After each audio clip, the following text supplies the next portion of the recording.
Hello, friends. Welcome to the Case for Life program. Delighted you've joined us. I thought I would begin today by reading some comments that I got online, and they illustrate some of the things we try to teach you here on the program. I think you'll find them interesting. The first comes from a commenter who watched a Biola University professor give a pro-life presentation, or more accurately, this pro-life professor, Thaddeus Williams, Dr. Thaddeus Williams, who, by the way, is a good guy, solid, biblically grounded pro-lifer. He was scheduled to speak and did speak in Biola's chapel on the topic of abortion. And he made an announcement ahead of time that he was going to do it. And the response from some of his followers on social media was just staggering to me. And I thought I'd go ahead and read some of what was said to him. Here's the first response. And by the way, I think you'll sense the angry tone from some of these responders. The first writes, "The fact that this is what you are choosing to speak about right now, with all that is going on in Minnesota at the hands of ICE agents and the current Trump regime, is utterly ridiculous and foul. That this is your fixation and not the abduction of illegal aliens, the brutal human rights violations that are going on, speaks volumes of your character for decades to come." She's not done. Listen to this next part. "Your children will see that this is what you spent time on while the regime acted as murderous thugs and fascist xenophobes. Your grandchildren will note this as well." Okay, now let's just stop for a moment here. Notice there's no attempt to refute the pro-life case that he is about to make. This is just full-blown character assassination. We've talked about this before on this show. But how does it follow here's the key question. How does it follow that because Dr. Williams opposes the intentional killing of an innocent human being in the womb, he has to be more outspoken about these other issues than he does abortion itself? I mean, this is nuts. There's no attempt to refute the pro-life view, the biblical worldview on abortion here. It's just, let's go ahead and attack the messenger. Now, what's interesting as well is notice the attempt here to shame him. We talked about this last week, and it's just coming up more and more. I could have pulled 5 stories for this show with examples of critics of pro-life Christians coming from inside evangelicalism that attempt to shame pro-lifers into silence rather than deal with their arguments. And the argument goes like this: why are you fixated on abortion when there's all this terrible stuff going on with ICE, with immigrants being treated terribly? This is the real Holocaust. You bring shame on your name and you bring shame on Christ. Your own children will hate you for this one day because they will realize how shameful it was for you to be fixated on abortion than it was to deal with what's going on with ICE and Border Patrol right now. Again, I want to make it clear, these are intimidation tactics, and they come right out of the Marxist playbook. In fact, when the Chinese had their Marxist revolution in the late 50s, there were things known as struggle sessions, and what would happen is Communist Party officials would pull citizens into a room and shame them for not vocally supporting Mao and his revolution. And it was an attempt to focus the attention of the country away from the murderous regime that Mao was bringing into play in China. And instead, what happened is anybody that was opposing it in the early stages was shamed into thinking that they were living in the past, that they were ignoring injustice, that they didn't care about the poor workers, and they were most awful people in the world, and generations to come would condemn them. Again, no attempt to argue that what Mao was doing was the correct way to go. Rather, it was just an attempt to shame and silence those that might be opposed to Mao. Well, the same is going on here. This young woman has no interest in refuting the case that Dr. Williams would put forward in defense of the pro-life view. She is trying to run around that by shaming him with a personal attack. Men and women, don't fall for this garbage.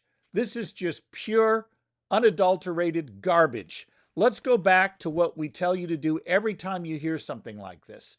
Go to your syllogism. Premise 1, it's wrong to intentionally kill an innocent human being. Premise 2, abortion intentionally kills an innocent human being. Conclusion, therefore, abortion is wrong.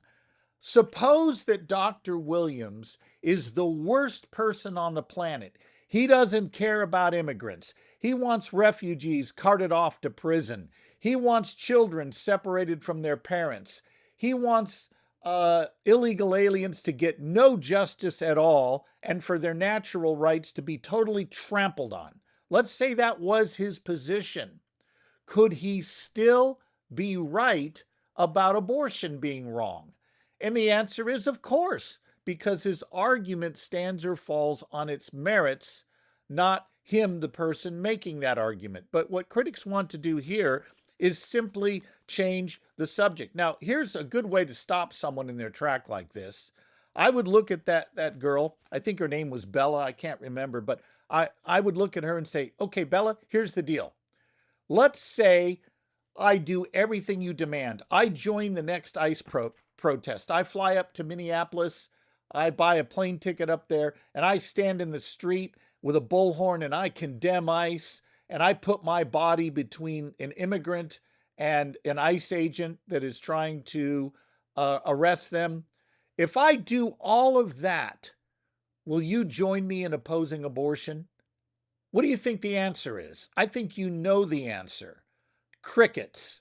And that's exactly what happened when she was challenged on that form to do exactly what I just mentioned. She didn't reply. She can't reply. This is all a big bluff. It's a struggle session, an attempt to silence the pro-lifer, not actually deal with the argument that's being presented. It's sad that we've come to this in our country, but it really is where we are.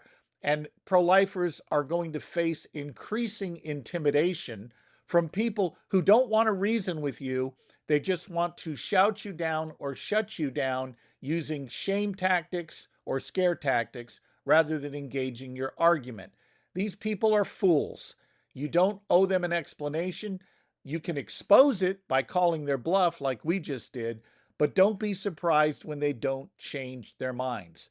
Now, I had another inquiry come in this week that was rather troubling to me, but I've heard it before, so I thought I'd go ahead and address it. It was found on a website of another pro-life group where this person made the following claim. This came from a person who also opposes abortion, or so they said. And here's what the claim was. Those of you in the pro-life movement want abortion to continue so that you can continue to profit from it, to make money off it, to earn a living off of it. Okay, that was the claim that was made. And by the way, that's been directed at me by a number of different abolitionists and immediatists who want to try to make the claim that I'm just in this to make money by being pro-life. And if abortion ever became illegal, I'd lose my livelihood. Therefore, I want abortion to remain legal, and that's why I don't support some of the bills they put forward that have no chance of passing, that are not prudent, that are not going to help save children. They really just give the abolitionist a place to sit up on their high and holy horse. So I have opposed some of their bills because they don't work. They're not going to save lives. There aren't the votes to pass them. And even if they were, they are structurally problematic in many cases. But let me step back for a moment and talk about how insidious this accusation goes. And I'm honestly quite flabbergasted that I even have to bring it up on a show like this and say that, yeah, there are some divisions within the pro-life world that are quite destructive. And when it comes to these kinds of personal attacks, particularly destructive. I had a young woman say to me in a public forum one time, "You are profiting after abortion. You are making millions off of it." So I asked her a question. And here's the question I said to her. Tell me what my annual salary is with LTI. Now, by the way, what I make as president of LTI is public knowledge because we have to file that on our forms for tax purposes. If you're a nonprofit C3 organization, what you are paid as an officer of the organization is public record. So that is easy to look up. Now, I'm going to let you in on something here, and I don't say it self-righteously, but since the beginning, I have not drawn salary from LTI. There have been rare occasions where I've taken some amount of money in a particular month when I was running short, but that is not a regular salary. And I don't think there's ever been a year where I've taken more than maybe $5,000, $6,000 from the organization. And one of those times was during COVID when we were given a grant by the government and we had to use that money to pay salaries. It was mandatory that you do. So in order to use the money, I did take salary then. But the reality is she didn't even know what my salary was. And so I said to her, how do you know that I'm making millions off of abortion when you don't even know what my salary is? This is the level of craziness that we have duped to in some quarters of the abolitionist movement. And it's really sad that this is the way it's come, because I think there's place for a good faith discussion about crafting bills in a post-Dobbs world. I think there's room for that. But to attack somebody because you think they're just making money and want to speak so they can use blood money to fund their own personal lifestyle, boy, that's a crazy one. But here it is. We're hearing this in 2026. Now, what I also find interesting is this. I'm just going to say it. I'm a pretty good public speaker. I get very good reviews where I go. Audiences love me. And I've been privileged to deliver keynotes at very large conferences where people explain that they really enjoyed what I had to say and that I communicate effectively. I know that I could make a whole lot more money taking my speaking skills and using it to talk about something else other than abortion. How does abortion help make me rich? It doesn't, because I don't have people lining up to say, we'd love to write you a big fat check to talk against abortion. If I wanted to make money with my speaking skills, which I'll credit God with giving me, what I ought to do is become the next Joel Osteen, become a life coach, start a church, a television ministry where I give people pep talks, and I use the skills I have to make them feel good about themselves. And in response, they pay me millions to do it. Well, that would be a way to make money. But talking about an issue that you have to drag people to hear and who often don't want to even approach the issue because they'd rather just have it go away, that's not something you're going to make money on. And you would do a lot better if you chose an issue that people were more likely to buy into. In fact, right now, I could make a lot of money if I went around the country condemning ICE or condemning Donald Trump. I'd make a lot more money than I'm making now. But the reality is, pro-lifers who labor at this decade after decade, most of the ones I know are dying in near poverty. The ones I know that have passed on to glory did not die rich. Joe Scheidler did not pass away rich. But that man who did his work well into his 90s saved thousands of lives and was responsible for closing untold numbers of abortion clinics. And his legacy lives on today in the work of his son, who does great work filling in for what his father was doing and doing it admirably. These people are not profiting off the lives of the unborn. They're getting up every morning and saying, what can we do given the realities confronting us to save as many lives as we can? These people should not be attacked. They should be saluted. So I hope I never have to bring this up again on a show like this, but it's just sad that it's floating out there in circles, and you should be aware that these kinds of attacks are very, very unfair. Okay, we're going to take a break, but before we do, I want to say something about one of our primary sponsors this month, Summit Ministries. You know that I teach at Summit Ministries, and we teach kids how to think. We take high school students and we teach them a biblical worldview. I teach all the pro-life stuff. They learn how to make a pro-life argument, how to defend it, how to handle common objections, how to deal with the hard cases, how to deal with the sophisticated arguments that people like Peter Singer, Michael Tooley, Kate Greasley, and David Boonin might put out there. They learn how to be effective pro-life apologists where God places them. And I'm a big fan of Summit Ministries.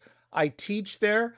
I know the team that's there. I am good friends with all of the other speakers, and some of the other speakers include people that are just the best in their fields. John Stonestreet of the Colson Center, Sean McDowell from Biola University, Brett Kunkel from Maven Ministry, Alan Schliemann and Megan Allman from Stand to Reason, and others. The list goes on and on.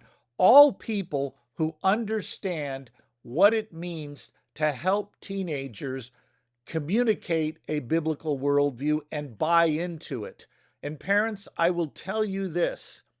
Just take what I've read you a moment ago from that one gal, Bella, who was all upset at Thaddeus Williams for his pro-life talk.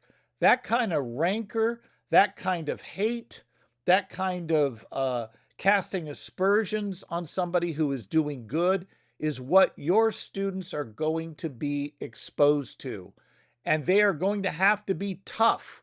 I wish we could shield our kids, but we can't. They are going to have to be intellectually tough. And when they hear stuff like that, they go, that's a bunch of drivel. I'm not falling for it. And they stand tall. Well, Summit Ministries is the place to equip your kids to do just that. And I'm taking some time now before the break just to say to you, I know their slots are already filling up. In fact, I just looked today, and one of the camps is already nearly sold out. I think there's 10 seats left. And the others early in the summer are quickly going to sell out. There is an option, though, that you may also want to consider. Not only does Summit have the Colorado sessions, they also now are offering 2 sessions in South Carolina at Anderson University. Anderson University is set within a quaint South Carolina town. It's beautiful, the town of Anderson, and the facilities there are perfect for both recreation time and learning time.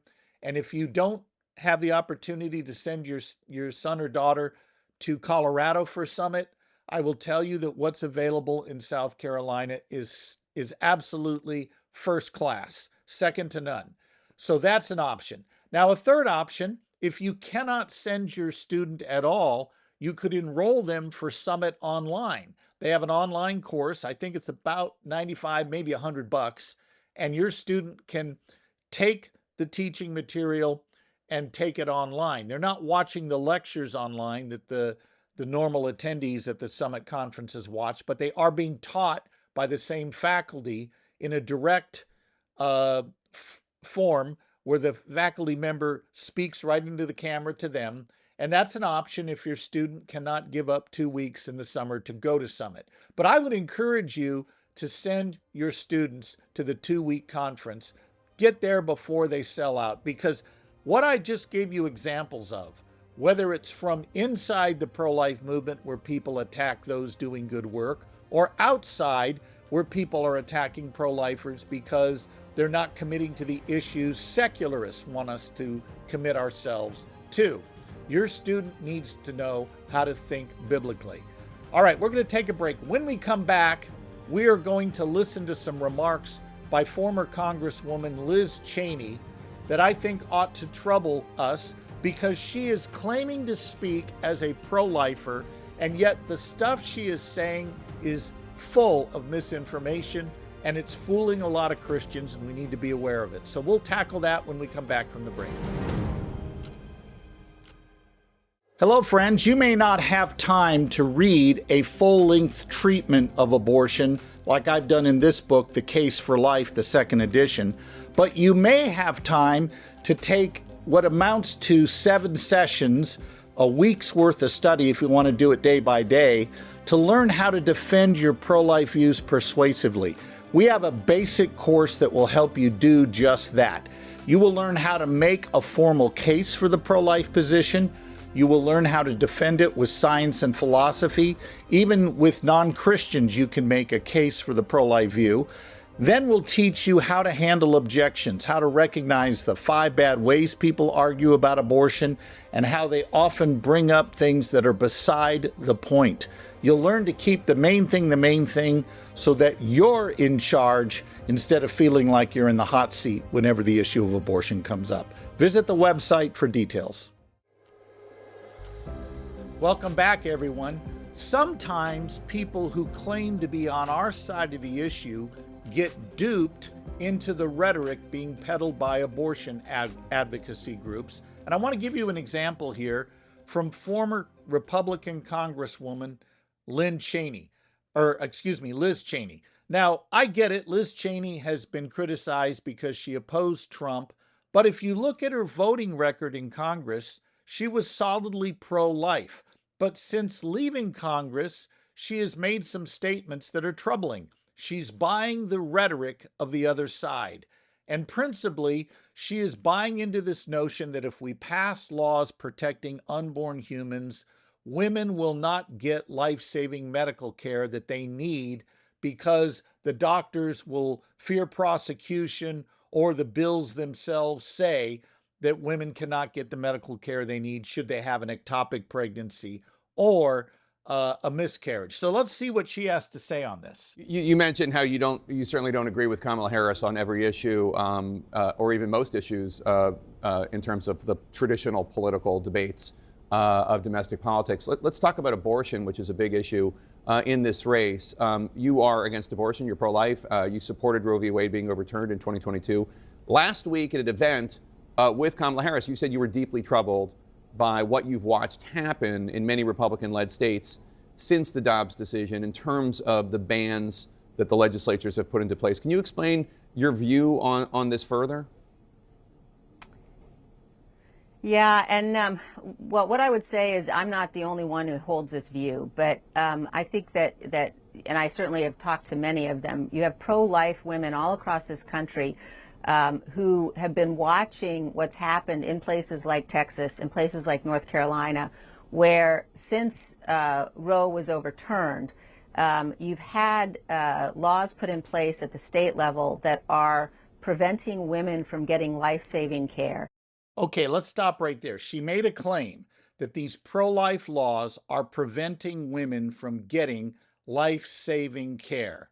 The question for the former congressman is simply this: Congresswoman, what states state that in their language in these bills? Cite for me a single example from a piece of legislation drawn up in a red state that opposes abortion that says women cannot get life-saving care if they face an ectopic pregnancy or suffer a miscarriage. She's not going to find it because we've looked at these bills.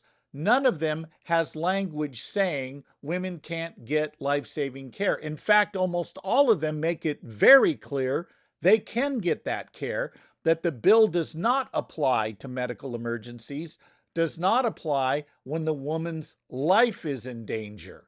Now, it is true that some of these bills make it clear that a mere health concern is not enough to justify ending a pregnancy, because health, as you know, has been defined so broadly, you can drive a Mack truck through it. Health might mean social health, it might mean economic health, it might mean emotional health or family health. In other words, virtually anything can be justified using a health definition to drive through an abortion.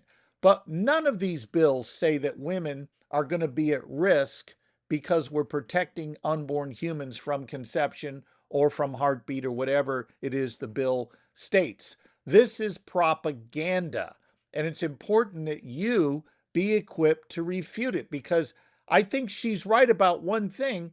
A lot of people who think of themselves as pro-life, who really don't necessarily have a good grounding in the issue, but they have at least what we would call pro-life sentiment. They haven't thought it through. They haven't mastered the arguments. So they are vulnerable to this kind of propaganda. And they think, oh, you mean my pro-life view means women can't get the medical care they need? Oh boy, we can't have that. We can't have women dying. Maybe we do need to make sure we relax these pro-life bills or do away with them in fear that women will be harmed. That's just nonsense. Let's see what else she has to say. You have circumstances where, women are faced with, whatever sorts of emergency care it might be, whether it's miscarriages and they require treatment, that aren't able to get that treatment, where you have doctors unsure of whether or not the kind of care that the woman needs may in fact be something that's been criminalized by state law. Okay, this is really fuzzy thinking on her part. Notice what she appeals to as evidence. Instead of going to a state statute, an actual law that's been passed, and reading the language from that, she says, well, there may be doctors who fear that if they give this life-saving treatment to women, they'll get prosecuted for murder, or they'll get thrown in jail. So therefore, they're going to be reluctant to save a woman's life. Okay, if that's true, the problem is with the doctor not knowing the law, not the pro-life doctor, or not the pro-life law itself. She appeals to what might be, well, what about a possible scenario where the doctor doesn't know the law? If he doesn't know the law, he ought to get out of business, or he ought to educate up and learn what's actually going on. This is not actual evidence she's citing. That's not acceptable. And I think that's where you have women who, like me, have been pro-life, who are saying, no, what we have seen happen cannot stand. Okay, she hasn't seen it happen. She's appealing to hearsay. Now, there were two young women who tragically died after the Dobbs decision. One was named Amber, and I forget the name of the other one. One was a Georgia girl, the other was a Texas girl. But here's what happened. Let's take the Georgia one as an example, the Amber example. This young woman took an abortifacient drug without medical supervision. She got it through the mail, which means there's no medical supervision. The drug had a very harmful effect on her, and she died. It was not the pro-life law that killed this young woman. It was the fact that she was taking the drug with no medical supervision at all and suffered from this. Now, there's an organization that has done great work uncovering the lies that are being told by Liz Cheney here and others who support abortion. And that website is called APLOG, the American Association of Pro-Life Obstetricians and Gynecologists. You can go to APLOG, AAPLOG.org, to get some very good information on the reality, the factual reality of these laws, not the stuff that we're being scared into believing. So it's sad that the former congresswoman who claims to be pro-life is falling for the very same lies that the pro-abortion industry is putting out there. Let me put it to you simply. The test for whether or not a law will kill women is found in the language of the statute itself. You cannot just say, well, it might be the case there's a doctor out there who's afraid to do a life-saving surgery, therefore the law here is illegitimate and we need to get rid of it. That's an appeal to whataboutisms, not factual reality. Thank you for joining us today. I look forward to joining you on our next episode.